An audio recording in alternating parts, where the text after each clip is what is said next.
everyone, this is my second series of video on how our civilization is the gift of watershed and how it will be resilient farming system and improve rural livelihood.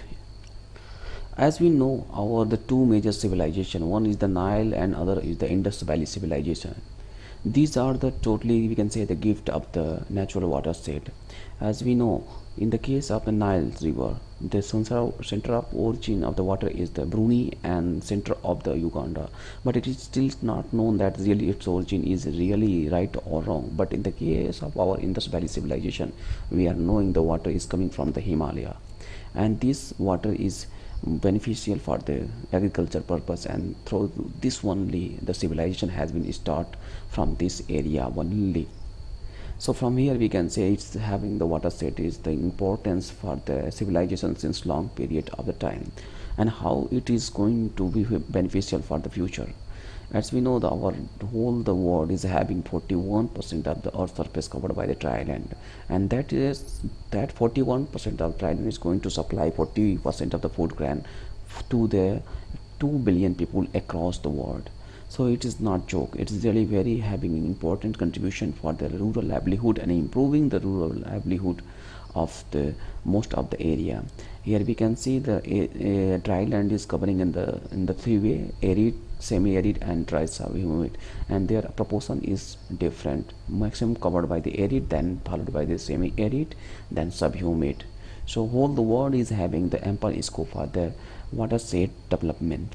If we come at the India level, India is also having a ample scope for the watershed development, because of our whole geographical area, 65% the agricultural area is covered by as a dry land. Even our father of green revolution, Dr. M.S. Swaminathan, have already told that if we want to achieve the second green revolution, then this area from where we can exploit the potential.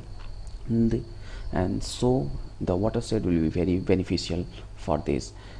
Even at the present time, how our dry land is contributing, if you see the 42% of total food grain which are provided with this dry land area only, and pulse and oil seed that's contributing about 75 to 80%, and most of the millet we can say that we are getting from this area only.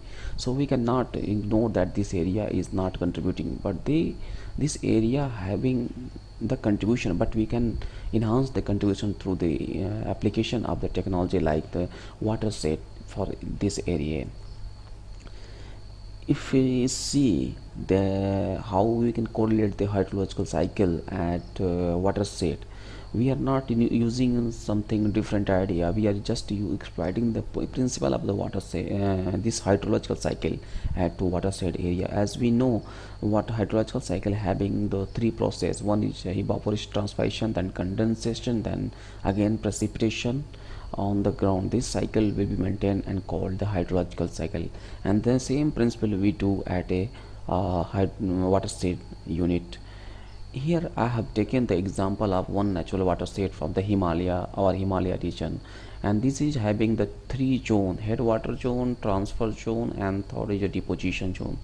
The head zone is having a high elevation, and the most of the atmospheric moisture is condensed at a higher elevation, and that elevated condensed ice that will gradually melt, and that will come through the different channel, and the channel of this shape of this channel will be V shape because of the velocity of the water will be very high, and the near to this channel water can very tough to use by the agriculture purpose. So that's why the intensification of the agriculture is not very high near to the first zone, but it when transferred to the second zone, here the elevation somewhat is low, and that's why the widening of the channel, the speed of the water will be slow, and this area will exploit the potential of this water for the intensifying the agriculture. So that's why this area is very intensified for the agriculture purpose.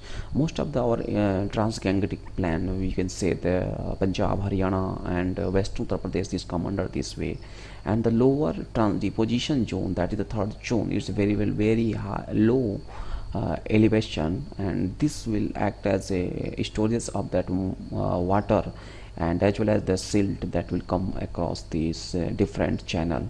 and this area will behave like mercy. So the example is the Sundarban, and most of the eastern part of the West Bengal and Bihar come under this zone. So this is the natural watershed, and that is gifted by the nature.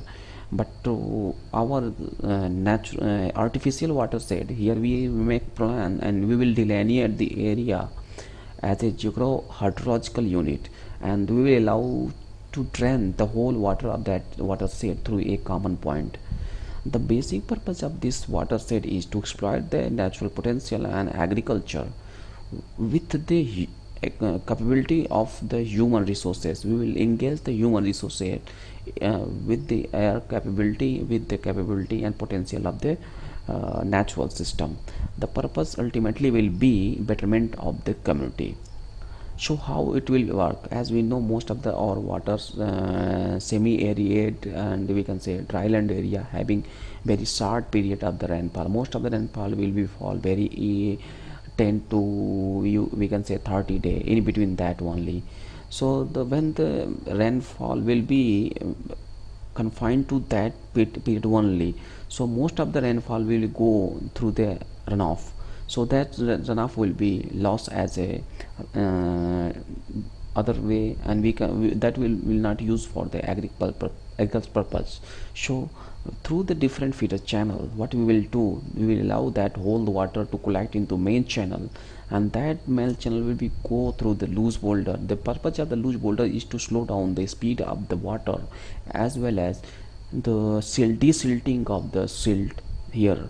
So that is why the our harvesting tank will be not silt deposited, and most of the water will be collected here, and that water will be used for the irrigation purpose.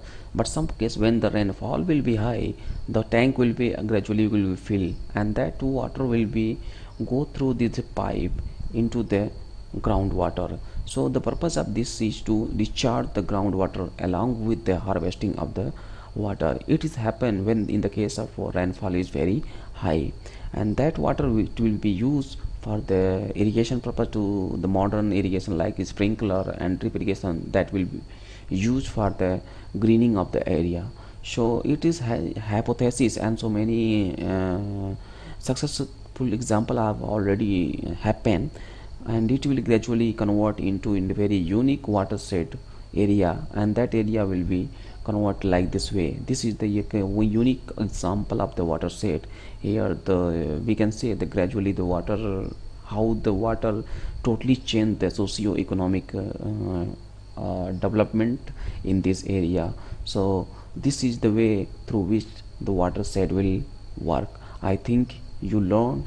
If you learn, if you want to comment, and if you want any clarification, write inside my uh, comment box. I will try to reply you as our best, and thank you for your